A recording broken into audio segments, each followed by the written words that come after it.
One easy way to learn this is by practicing pelvic tilts on the ground. Simply lie on your back with your knees up. You'll probably notice that there's a space between your lower back and the ground. What you want to do is flatten your lower back into the ground by tilting your pelvis. This action is called posterior pelvic tilt. And when you go back to the position where there's a gap between your lower back and the floor, this is when you're in anterior pelvic tilt. So go back and forth between the two positions for around 10 reps to get comfortable with tilting your pelvis. Next, you want to progress to doing the exact same thing but standing. Simply contract your abdominals and squeeze your glutes to come into posterior pelvic tilt. And again, go back and forth between these two positions for around 10 reps.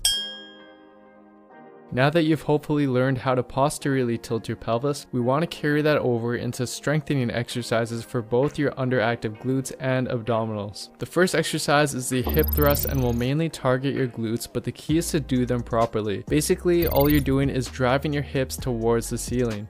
You want your shoulder blades to stay on the bench and your feet placed so that your shins are vertical when you're in the top position. But your body will probably try to compensate by arching your lower back as you perform the movement, which takes the glutes out of the equation. You can tell if you're doing it wrong if your lower back is arched and your belly button is the closest thing to the ceiling at the top position. So instead, you want to use what you learned in step 1 by posteriorly tilting your pelvis throughout the whole movement. This means that at the top position, you should be able to draw a straight line from your head to your knees, and you should be squeezing the glutes and feeling them contract. One great exercise to accomplish this is something called RKC planks, which look like the standard plank, but EMG analysis by Brett Contreras showed they exhibit much greater abdominal and glute activation than the standard plank, which is especially beneficial for those with anterior pelvic tilt. Basically, you're going to set up how you would in a standard plank, but with your hands interlocked and your feet slightly wider than normal. Activate your abdominals by thinking about drawing your belly button towards your spine.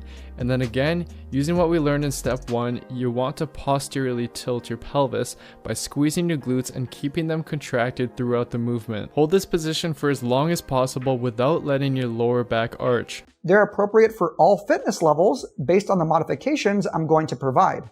Another option for training the muscles of the low back is the back extension exercise, which can be done on an exercise ball, Roman chair, or on the floor. To train the sides of the trunk and hips, you can perform a side plank. To make it easier, do a short side plank on your forearms and knees, or a shoulder elevated side plank. Another option for training these muscles is the suitcase carry, in which you hold a weight in one hand. You can do this while standing upright, walking, or while standing on one leg. To train the front of the trunk and hips, planks can be performed. To make them easier, do them on your knees or elevate your forearms. To make them more difficult for your hips, you can perform alternating hip extension. I already discussed how you can squeeze an object between your knees while performing bridges, but you can also do this without performing bridges to just work the groin muscles. Squeeze less or more to make it easier or harder. Any of these exercises can be performed for 2 to 3 sets of 10 to 15 repetitions or 30 to 45 second holds 2 to 3 times per week. The pop is just a gas bubble being released, which is why there's a delay before you can experience that pop again. Format: stand sideways with your fingertips touching the wall and your thumb pointing down. Engage your core, and without arching your back, slowly draw your palm in a big semicircle forward and up the wall. Let your shoulder blade move forward and then up as you do so. You should feel a stretch in your chest on the way up and some of your shoulder and upper back muscles working. Then complete the circle by moving your arm back and down the wall, letting your shoulder blade move back and down as your arm travels behind you. Reverse the circle to get back to the starting position and spend about 30 seconds on each side. And the nice thing is, you can decide how much of a stretch is right for you based on how close you stand to the wall. The closer you are, the harder it will be. But harder isn't necessarily better here, especially if you're experiencing any sort of pain or discomfort. Aim for a stretch that feels like a 4, maybe 5 out of 10. Just don't overdo it. Get on all fours with your hands directly under your shoulders. Then spin your elbows towards your thighs to engage your lats. Inhale and gently lift your tailbone towards the ceiling and reach your chest forward through your biceps to stretch your abs. Squeeze your shoulder blades together as you lift your chin up towards the ceiling. When done properly, you should actually feel the muscles in your mid-back activating. This is the first half of the exercise. Then you'll want to go in the other direction. Exhale and imagine there was a rope pulling your mid-back up towards the ceiling and rounding your spine. As you do this, push the floor away to open up your shoulder blades. Then, use your neck muscles to tuck your chin by looking towards your knees or even your belly button. You should feel a deep stretch in your back muscles as well as your neck.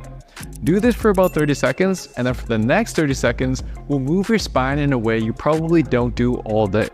Come back to a neutral position and turn and look towards your left foot. This will stretch the muscles on the right side of your lower back and rib cage. Then return to center. After that, same on the other side. Turn and look at your right foot. And a good way to manage your breathing is to inhale when you return to neutral and exhale as you look towards either foot. Sit on the floor and bend one leg in front of your body at around a 90-degree angle, and then do the same with the back one. You can use your hands for support if you need to. Then sit up tall and try to position your shoulders square to the front of your shin. Keep your spine tall and exhale as you reach your chest forward, hinging over your front leg until you feel a deep stretch on the outside of your front leg's hip or glute area. Try not to round your spine. Instead, focus on bending at the hip. Inhale as you come back to the starting position and exhale as you get into your next rep. For level 1, do 30 seconds on each side, trying to get deeper into the stretch with each rep. Level 2 now focuses on activating some of your weak hip muscles, which is the key to relieving stiffness. You're going to maintain that same 90-degree leg position, but this time, as you lean forward, push your front shin down into the ground and lift your hips up to get your torso upright. You should feel some of your glute muscles working, and you should feel the hip flexors and groin muscles of your back leg stretching once you get to the top. Then you're going to reverse this by lowering as slowly as you can while leaning forward. Again, aim to do 30 seconds on each side. For deeper stretch in your groin and hip flexors, you're going to windshield wiper your knees directly over to the other side on the way down, and repeat this motion back and forth. To help you stay upright, reach your arms out in front of you and engage your core during the transition. And again, you can always use your hands for support here if you need it.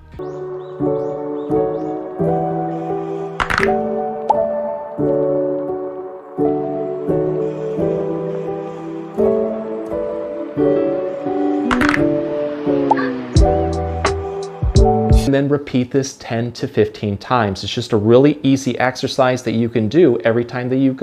It's kind of silly, but you're on your knees and you're going to spread your knees as far apart as you can with your heels, kind of your ankles out behind you. You can stay up on your hands, but if you're able to drop down onto your elbows, even better. In this position, make sure that your tailbone is not tucked underneath. Try to arch your tail up to the sky and then press your hips back gently. You're going to feel that really intense stretch through your inner thighs up in that groin area.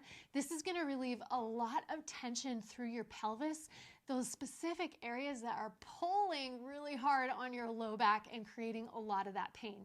So this is far more effective for relieving your low back pain than stretching your low back. Have them roughly about hip width apart. Take your hands, put them right on your hips. What you're going to do is lift one hip up, lift that butt cheek up as much as you can, and then press your foot forward and then lower it down towards the floor. And keep repeating this on both sides. And what you're going to notice is that you start to walk with your butt. So I try to do this about 10 to 15 times on both sides. And to take this one to the next level, just go in reverse. And you're going to notice that it hits the muscles just a little bit differently.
dangerous, bring out the sound with guys. Make a boy shiver, make a punk freeze. All in a summer, put him in a contest and I know he can deliver. Have to run him out with me big hammer in a bacchanal. We not surrender, but a fire on a boy, cause you know say it no matter, sure. Them a go like they know we, them don't know we. How why you know we control them? Them a go like they know we, them don't know we. Them a go twist come, you have to done them. Them a go like they know we, them don't know we. How why you know we control them? Them a go like they know we, them don't know we. How why you know? How why? Them a go like they know we, them don't know we. How why you know we control them? Them a go like they know we, them don't know we. How why you know? How why?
Give me some. Is everybody in the world blind? Please, Lord, give me a sign, a sign. I feel like I'm losing my mind. Is everybody in the world blind? Please, Lord, give me a sign, a sign.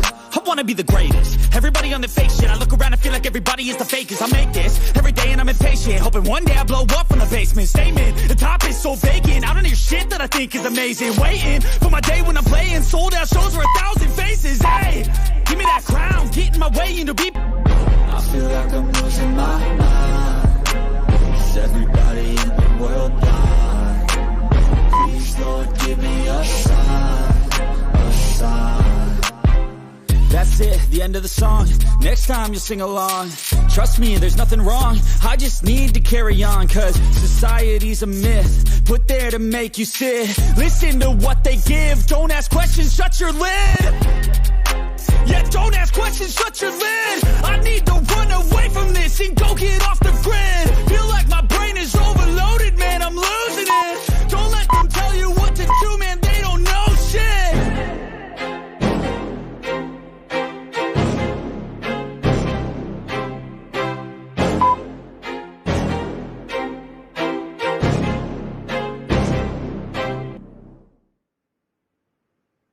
You know that you control me. Guilty self-affliction. Prey on me when I'm lonely. But I'm your willing victim. My friends already told me that I don't wanna listen. 'Cause I love the way you hold me. And just so I can justify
Remember when you said it doesn't get better than this? Only a fool would've let you go. You got to. Nothing's ever black and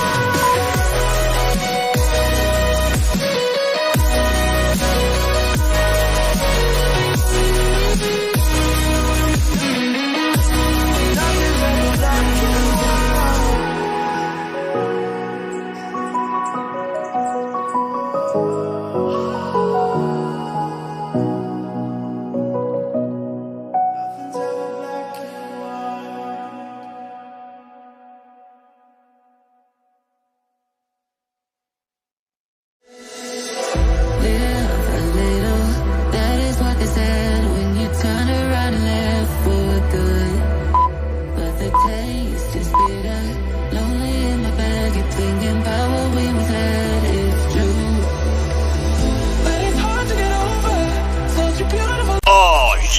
ready.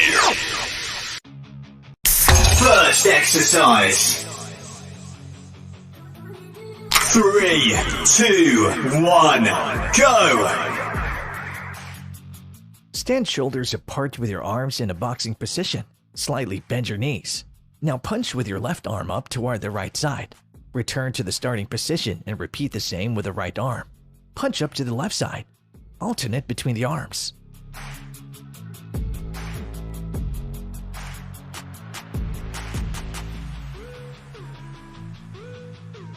Twenty seconds.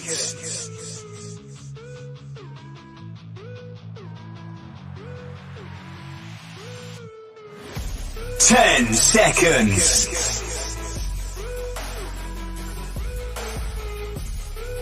3, 2, 1, rest.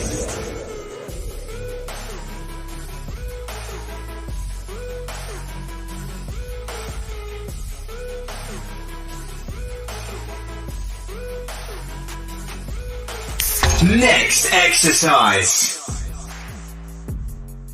3, 2, 1, go! Stand facing a wall hip distance apart. Place your left arm on the wall and step away from it so that the arm is fully extended. Turn your palm inward and place the right arm on your hip. Now bend your elbow and bring the body toward the wall. Your elbow should move away from you. If you can't go all the way toward the wall, go as far as you can. And once you progress, you will reach the wall. 20 seconds.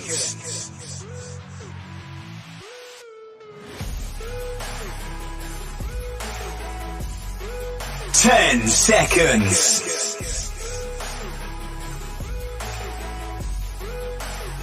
3, 2, 1, rest.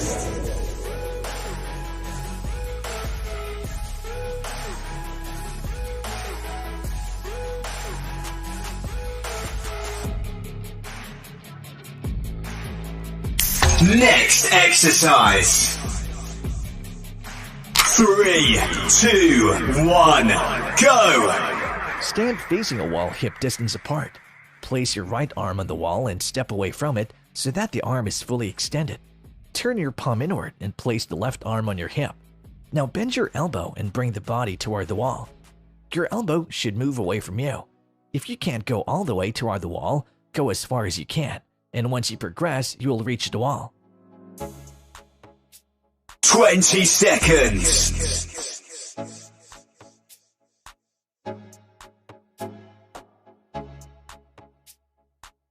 10 seconds.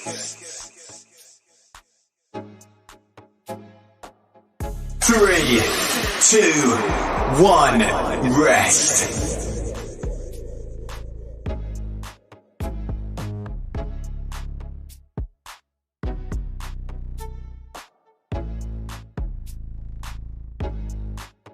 Exercise.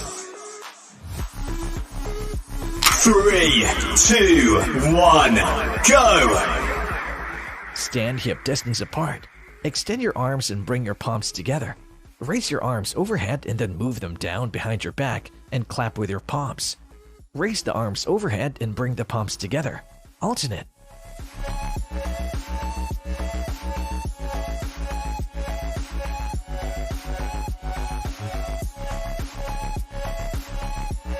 20 seconds.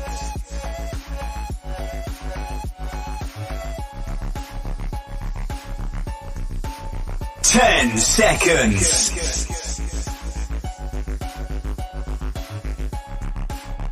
3, 2, 1, rest.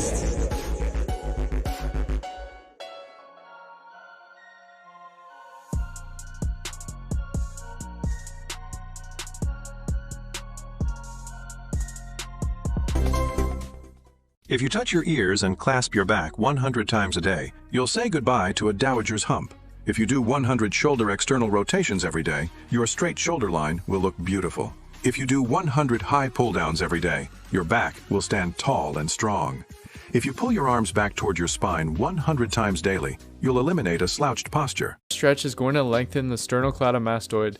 You can do this either sitting or standing, but make sure that you keep your back straight and neck in line with your spine as you perform the stretch. To stretch to the left side, using your left hand, depress your chest a little bit to create some traction.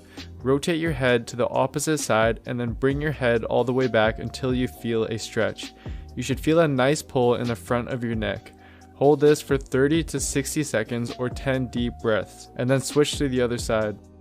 This second stretch is very similar but is going to target the anterior scalenes. To stretch to the left side, use your left hand to depress your chest. Bring your right ear to the right shoulder, then rotate your head to the left and then point your chin up towards the ceiling. Again, you should feel a nice stretch in the front of your neck. Hold this for 30 to 60 seconds or 10 deep breaths, and then switch to the other side. We're going to use chin tucks, which act to both strengthen the weakened muscles and lengthen the tight ones. To start, do these while lying on your back with your knees bent like so. Tuck your chin by activating the muscles below your chin in the front of your neck, and hold this for a second or two and repeat.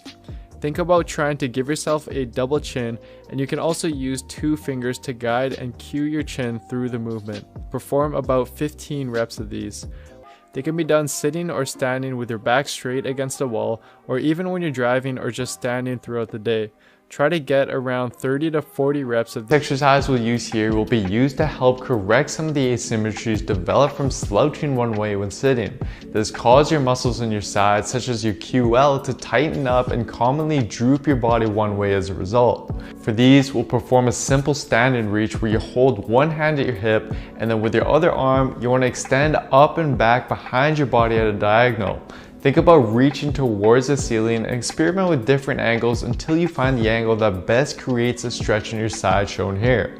Hold the end position for about 5 to 10 seconds and then repeat for reps before switching to the other side. And you'll probably notice that one side is tighter than the other as a result of your slouching, in which case you'd want to spend a little bit more time and do more reps on that tighter side. Next, we're going to move on to strengthening some of the weakened upper body muscles. To do so, we'll use wall slides with chin nods. Here, simply stand against a wall with ideally both your upper back and lower back completely flat against it. Then slide your arms up and down against it like so. Then, with the back of your head against the wall, simultaneously perform reps of chin nods where you tuck your chin into your chest by using those deep neck flexors to basically give yourself a double chin. As you raise your arms, you should feel a strong contraction in your mid-back, and as you perform the chin nods, you should feel the muscles in the front of your neck working. If the wall slides are too difficult to start though, you can perform shoulder W's like so as an alternative. Next, we're going to move on to stretching out the hip flexors, which have become tightened over time and are pulling the pelvis into that anterior pelvic tilt. To do so, we use a simple kneeling hip flexor stretch. But the key to this exercise's effectiveness, which most people overlook, is to first posteriorly tilt your pelvis by contracting your glutes and abs. Then, only once you've properly set your pelvis, gently lean forward until you feel a deep stretch in the front hip of your back leg. Hold the end position for 10 deep breaths or so, and then switch to the other side. Next, we're going to move on to a stretch that not only further lengthens the tightened hip flexors, but also helps open up the hips with external rotation and addresses any asymmetries present there to best set us up for success in the strengthening exercise we're going to do next. For these, you can use a couch or any elevated platform and cross your front leg on top of it and fully extend your back leg to lengthen out your hip flexor. Then, with your hands placed on your foot and your knee, Brace your core and simply bend at your hips to bring your chest forward until you feel a deep stretch in the side of your front hip. Hold it there, but feel free to move around at different angles to tweak the stretch a bit. Then you can switch to the other side. You'll likely notice that one side is significantly tighter than the other, especially if you tend to cross your legs quite a bit when you're sitting. If so, spend a little bit more time on the tighter side. And if needed, an alternative is to perform this similar stretch but seated with your foot rested on your opposite knee and again leaning forward by dropping your chest until you feel a stretch. Lay on your back with First, get on all fours and sit your hips back towards your heels. Place one hand extended out in front of you and the other held behind your neck. Then bring your elbow down towards the floor, and while following your elbow with your eyes, rotate your elbow up towards the ceiling as far as you can. Exhale as you rotate your elbow up and push down into the floor with your planted hand. Hold the top position briefly and then come back down for more reps before moving over to the next side. Over time, try to rotate your elbow further and further. Now, the closer your butt is to your heels, the lower in your spine you'll feel the movement. So first try it with your hips on your heels like we just did, but then try it with your knees semi-flexed and then your knees at 90 degrees to work higher and higher on your back. You'll want to focus on the area that feels the tightest. Lay on your stomach with your feet about hip width apart. Point your toes down and place your hands by your sides, positioned directly under your shoulders. Next, contract your quads so that your knees are off the ground, and then bring your shoulder blades down and back. From here, think about bringing your upper body forward and up by using your mid-back muscles. You want to try to at least get your chest to the floor, but go up only as far as is comfortable for you and without any pain. Hold that top position for a second or two, and then come back down. And note that you are not muscling your way up by pushing your arms. Your arms are simply there for stability. When done properly, you should feel the muscles in your mid and low back activating to lift your upper body. Over time, try to extend higher and higher. Grab a band, towel, or broomstick and hold it with a wide overhand grip. Pull your hands apart to create tension, and then raise the band or stick over and behind your back as if you were making a big circle. Try to go as far back as you comfortably can, and aim to go lower and lower to make a bigger circle over time. But avoid arching your low back and keep your core braced. And once that becomes easy, you can make it harder by using a narrower grip. Kneel in front of a wall with your knees, chest, and forehead in contact with the wall. Brace your core, and then while keeping your arms straight, move them in a big circle overhead as high as you can, and then back down. As you do so, try to keep your arms and hands a couple inches away from the wall and think about pushing your arms out away from you to better engage your back muscles. Avoid leaning back and arching your low back. Instead, keep your back straight. The only movement should come from your arms. When done properly, you should feel this in the muscles of your mid-back and shoulders. If, however, you feel this more in your upper traps, try performing it on the floor or on a bench instead, as your mid-back muscles may not yet be strong enough to perform this upright. If, on the other hand, you find it too easy, you can add pulses to each part of the movement and even add a bit of weight in your hands. On the floor or held just above it and hands behind your head. Pull your elbows back. Imagine squeezing your shoulder blades together. Once you've gone as far as you can, extend your arms straight out to make a capital Y shape with your palms facing the floor. Keep your arms straight and held as high as you can above the floor and begin to slowly move them in a big circle around your body. You should feel your mid-back and shoulder muscles working as you do this. As your arms come below a T shape, start to internally rotate your arms so that your palms now face the ceiling. Once your hands are close to your legs, bend your elbows and place the back of your hands on your low back. Lean one hand on top of the other. Then reverse the circle by extending your arms and slowly move them back into the Y shape and then to the starting position with your hands on the back of your head. Just keep your arms in that T shape with your thumbs facing up and use your mid-back muscles to raise your arms as high as possible. Hold that top position for a few seconds while squeezing your shoulder blades together and do about 5 to 10 reps of this until you build the strength to